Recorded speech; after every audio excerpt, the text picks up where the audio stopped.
प्रिय छात्रों, कल से आगे के इस वीडियो में आज हम बात करेंगे विशिष्ट प्रतिरोध यानी स्पेसिफिक रेजिस्टेंस के बारे में। और यहाँ पर जैसे आप परिभाषा देख रहे हैं कि विशिष्ट प्रतिरोध की परिभाषा है किसी चालक में किसी बिंदु पर वैद्युत क्षेत्र की तीव्रता E, ठीक है, इलेक्ट्रिक फील्ड इंटेंसिटी E और धारा घनत्व J के अनुपात को, यहाँ का जिसका जो रेशो है ये विशिष्ट प्रतिरोध कहलाता है। तो यहाँ पर इसको दिखाएंगे रो से कि अनुपात को विशिष्ट प्रतिरोध कहते हैं, इसे रो से प्रदर्शित करते हैं। अच्छा, अब एक चीज़ यहाँ पर ये भी है कि अगर कोई चालक तार जिसकी लंबाई L दे रखी है और उसके सिरों पर विभवांतर V के बराबर है, ठीक है, तो यहाँ पर ये देखा जाएगा कि E का मान V/L के टर्म में आप लिख सकते हैं, E = V/L। और इसी तरह से J = I/A, ठीक है ना, धारा अपॉन क्षेत्रफल। तो हर का हर जो होता है वो अंश में जाएगा और अंश का नीचे आएगा, यानी कहने का मतलब हुआ कि V के साथ मल्टीप्लाई में आएगा एरिया A अपॉन नीचे आएगा L के साथ में I, तो I/I × L। यहाँ पर V/I जो है कंबाइंड होकर आपका कैपिटल R के बराबर होगा। तो कहने का मतलब ये हुआ कि रो का जो मान है, ये वाली जो वैल्यू बराबर होगी R = capital R × area A/L। अब इस बेसिस पर भी आप यहाँ से इसकी परिभाषा और निकाल सकते हैं। जो परिभाषा है, तो पहली डेफिनेशन जो आपने यहाँ पर देखी थी कि रो = E/J के माध्यम से आपने यहाँ पर इसकी परिभाषा देखी थी, ठीक। उसी तरह से अब आपको अगर R × A और L के पदों में इसकी परिभाषा निकालनी है तो उसके लिए आपको थोड़ा सा लिखना पड़ेगा। तो देखिए, आगे आपको नोट करना है और नोट करते समय सभी लोग साफ साफ राइटिंग में लिखा करें, और ये काफ़ी अच्छी चीज़ है। इससे हमारा थोड़ा सा सिलेबस, मैं सोच रहा था कुछ पीछे चल रहा है, तो यहाँ से थोड़ा सा स्पीड आएगी, इसलिए इस पैटर्न को लेने का मेरा पर्पज़ यही है। किसी भी छात्र को कोई प्रॉब्लम हो तो वो मुझसे पूछ सकता है। तो माना किसी चालक की लंबाई L तथा अनुप्रस्थ काट का क्षेत्रफल A हो, तब प्रवाहित धारा I हो और धारा घनत्व J = I/A तथा और वैद्युत क्षेत्र की तीव्रता E = V/L होगी, तब विशिष्ट प्रतिरोध की परिभाषा रो = E/J होगा।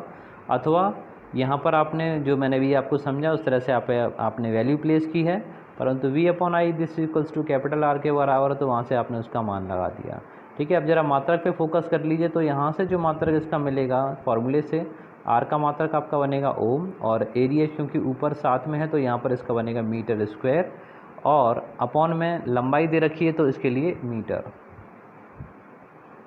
तो यहाँ से 1 मीटर से आप 1 मीटर कैंसिल करेंगे तो यहाँ पर आपका आएगा ओम × मीटर, ओम × मीटर इसकी वैल्यू आपको यहाँ पर मिलेगी। और यहाँ से आप इसका डायमेंशंस और पता कर सकते हैं। तो विमित सूत्र की बात कर लेते हैं। डायमेंशंस की मात्रक आपको यहाँ से निकालना होगा। तो रो = E उठाएंगे, तो E का जो यहाँ पे डायमेंशंस आप लगाना चाहें तो वहाँ से भी लगा सकते हैं। आइदर V = I से ही आप इसको ब्रेक कीजिएगा। तो यहाँ पर V/I से यहाँ पर ब्रेक करते हैं, V/I और साथ में A/L, ठीक है ना। तो यहाँ से विभव की परिभाषा से V = W/Q लेके चलें, तो W/Q, V की जगह पर W/Q और Q को भी हमने ब्रेक कर लिया I × T में, ठीक है। और पहले से एक I नीचे साथ में है और बाकी एरिया ऊपर, एरिया अपॉन लेंथ नीचे, ठीक है ना। अब यहाँ पर डायरेक्ट अब हम डायमेंशंस यूज़ करने आ रहे हैं। तो W का डायमेंशन आप लगाएंगे, यानी कार का M/T-2 रखेंगे, ठीक। उसी तरीके से यहाँ पर धारा दे रखी है 2 बार, तो एम्पियर का स्क्वायर कर लीजिए एक साथ ही। और टाइम दे रखा है तो T, ऊपर L² है एरिया के लिए और नीचे लंबाई L। अब इसको आपको थोड़ा सॉल्व कीजिएगा, तो एक L से एक आप L कैंसिल कीजिएगा और T ऊपर जाएगा तो T-3 होगा। तो यहाँ पर डायमेंशंस आपके पास में आएगा ML³ T-3 और A-2, ओके। A1 इसकी डेफिनेशन एक प्रकार से और देखी जा सकती है कि यदि अगर आप एरिया और लेंथ, ठीक है, यानी एरिया को आप 1 मीटर स्क्वायर करते हैं, इसी तरह से लेंथ 1 मीटर ले लें किसी चालक तार की लंबाई। एक ऐसा चालक तार हम लोग यूज़ कर रहे हैं जिसकी लंबाई एकांक है और क्षेत्रफल भी एकांक मीटर स्क्वायर है। तो उस कंडीशन में रो = R, एरिया की जगह भी आपने 1 प्लेस कर दिया और लेंथ की जगह भी आपने 1 प्लेस कर दिया। तो उस कंडीशन में रो की वैल्यू किसके बराबर हो जाएगी? कैपिटल R के बराबर होगी। इस तरह से यहाँ पर आपके पास मिलेगा कि विशिष्ट प्रतिरोध जो है वो उस चालक तार के प्रतिरोध के बराबर होगा। तो यहाँ पर जो परिभाषा दी जाती है उसको भी आप लोग लिख लेंगे कि एकांक मीटर लंबाई तथा एकांक वर्ग मीटर अनुप्रस्थ परिच्छेद वाले चालक तार का प्रतिरोध ही उसका विशिष्ट प्रतिरोध या स्पेसिफिक रेजिस्टेंस कहलाता है, ओके। यहाँ पर अगर बात की जाए, जैसे स्पष्ट दिखाई दे रहा है कि रो की वैल्यू अगर कोई कहे कि A के समानुपाती है या रो प्रोपोर्शनल 1/L है, तो ऐसा अगर आप कहते हैं तो ये बिल्कुल गलत है, ठीक है ना। फॉर्मूले में भले ही आपको स्पष्ट रूप से दिखाई दे रहा है कि रो जो डिपेंड कर रहा है वो ए और एल के ऊपर डिपेंड कर रहा है, लेकिन ऐसा नहीं है। आर डिपेंड करता है एरिया ए और क्षेत्रफल उसकी लंबाई एल के ऊपर, लेकिन रो उस चालक पदार्थ की ना तो लंबाई पर निर्भर करता है और ना ही उसके क्षेत्रफल पर निर्भर करता है। ये सेकंड पॉइंट में जैसे आपको लिख के दिखाया है, तो इस चीज़ को भी आप नोट करते जाइए। साथ ही साथ मैं आप सभी से कहना चाहूँगा कि ये जो आप केवल नोट भर ना करें, केवल लिखना भर नहीं है आपको, ठीक है। आपको ये सब चीज़ें समझनी हैं और उनको धारण करना और उसको अपने अंदर बैठाना है। नंबर 3 पर आते हैं, ये चालक के पदार्थ पर निर्भर करता है। तो चालक के पदार्थ के ऊपर निर्भरता से मतलब ये है कि स्पेसिफिक रेजिस्टेंस डिपेंड करेगा कि पदार्थ किस धातु का बना हुआ है, कि आपका लोहे का बना हुआ है या चांदी का बना हुआ या तांबे का बना हुआ। तो कहने का मतलब ये हो कि प्रत्येक पदार्थ का जो आपका स्पेसिफिक रेजिस्टेंस होगा सबका अलग अलग होगा, ठीक है ना। इसके बाद हम बात करते हैं स्पेसिफिक कंडक्टिविटी के बारे में, यानी विशिष्ट चालकता के बारे में। ठीक उसी तरीके से है जैसे आपने वहाँ पर देखा था, स्टडी किया था कि आर और कैपिटल जी को देखा था, ठीक है। दोनों एक दूसरे के रेसिप्रोकल थे, इसको कहते थे विद्युत प्रतिरोध, और ये था आपके विद्युत चालकता। यहाँ पर रो को हम कहते हैं विशिष्ट प्रतिरोध और जो सिग्मा है इसको हम कहते हैं विशिष्ट चालकता। जैसे आर और जी एक दूसरे के रेसिप्रोकल होते हैं, ठीक उसी तरीके से रो और सिग्मा भी एक दूसरे के व्युत्क्रमानुपाती होते हैं, एक दूसरे के व्युत्क्रम होते हैं। तो इसकी परिभाषा आप देखेंगे, विशिष्ट चालकता क्या है। विशिष्ट चालकता किसी चालक के विशिष्ट प्रतिरोध के व्युत्क्रम को विशिष्ट चालकता कहते हैं और इसे सिग्मा से प्रदर्शित करते हैं। तो जैसा अभी आपने मेरे साथ स्टडी किया कि रो इक्वल्स टू किसके बराबर होता है, ई अपॉन जे के बराबर होता है। अगर आप सिग्मा की बात करेंगे तो सिग्मा बराबर किसके हो जाएगा, जी अपॉन ई के बराबर हो जाएगा। यानी सब चीज़ें क्या हो जाएंगी, पलट जाएंगी, उलट जाएंगी, ठीक है ना। तो यहाँ पर ये जैसे आप देख पा रहे हैं, सिग्मा इक्वल्स टू आपका किसके बराबर है, आपकी ये वैल्यू बराबर है रो इक्वल्स टू जे अपॉन ई, या फिर जे का अगर यहाँ से आप मान निकालें तो ये मान किसके बराबर होगा, जे इक्वल्स टू सिग्मा इंटू ई के बराबर होगा।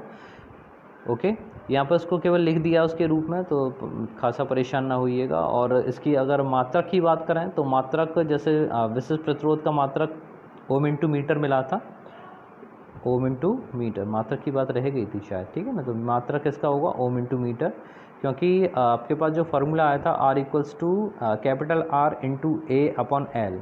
तो आर का मात्रक आपका ओम हुआ और एरिया का हुआ मीटर स्क्वायर, नीचे लंबाई दे रखी है तो इसका मात्रक मीटर, 1 मीटर से 1 मीटर कैंसिल करेंगे तो यहाँ पर केवल क्या मिलेगा आपको, रो इंटू मीटर। थोड़ा ध्यान नहीं रहा मुझे, ठीक है। तो ohm into metre, ohm into metre.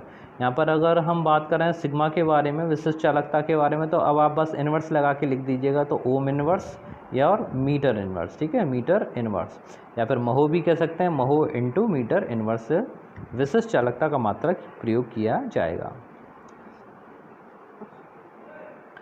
बात करते हैं अब गत्यात्मक प्रतिरोध के बाद में, डायनामिक रेजिस्टेंस, ठीक है। डायनामिक रेजिस्टेंस यहाँ पर प्रयोग किया जाएगा, वहाँ पर अनओम्य प्रतिरोध की बात की जाएगी। तो अनओम्य प्रतिरोध क्या होता है, अनओम्य प्रतिरोध या परपथ के बारे में अगर बात करें तो वहाँ पर ये है कि अगर आप V और I के बीच में ग्राफ प्लॉट करते हैं तो आपको एक सीधी सरल रेखा नहीं मिलेगी, ठीक है। वहाँ पर कैसे मिलेगी, एक इस तरीके का कर्व लाइन आपको प्राप्त हो रही है। तो यहाँ पर सीधे सीधे ये है कि ये ओम के नियम का पालन नहीं कर रहे हैं, ठीक है। तो वे परपथ जो ओम के नियम का पालन नहीं करते हैं अनओम्य परपथ कहलाते हैं या प्रतिरोध कहलाते हैं। अब इस डायनामिक में यानी गत्यात्मक प्रतिरोध में ये चीज़ें लगातार बदल रही हैं, ठीक है। प्रतिरोध लगातार आपका चेंज हो रहा है, तो उसके लिए क्या करते हैं कि इसका थोड़ा सा भाग जो स्ट्रेट लाइन लग रहा हो उसको कट कर लिया जाता है, उसके ऊपर कैलकुलेशन कर ली जाती है। क्या करते हैं कि उसके करस्पॉन्डिंग नीचे की तरफ एक्सेस के ऊपर यहाँ पर इसकी वैल्यू निकाल ली जाती है, तो डेल्टा वी आपका ये पता चल जाता है यहाँ से। ठीक इसी तरह से वाई एक्सेस के अलॉन्ग यहाँ से आपको डेल्टा आई का मान निकाल लिया जाता है। तो यहाँ से डेल्टा वी और डेल्टा आई का जो अनुपात होता है वो आपका गत्यात्मक प्रतिरोध कहलाता है, या इसको डायनामिक रेजिस्टेंस कहते हैं। तो ये गत्यात्मक प्रतिरोध की जो वैल्यू होती है वो डेल्टा वी अपॉन डेल्टा आई के बराबर ली जाती है। तो इस तरह से ये हुआ आपका गत्यात्मक प्रतिरोध।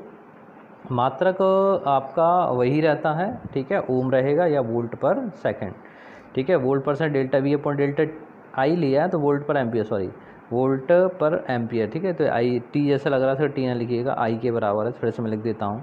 तो कहता है डेल्टा वी अपॉन डेल्टा आई के बराबर लेना है, तो ये आपका रहेगा वोल्ट पर एम्पियर।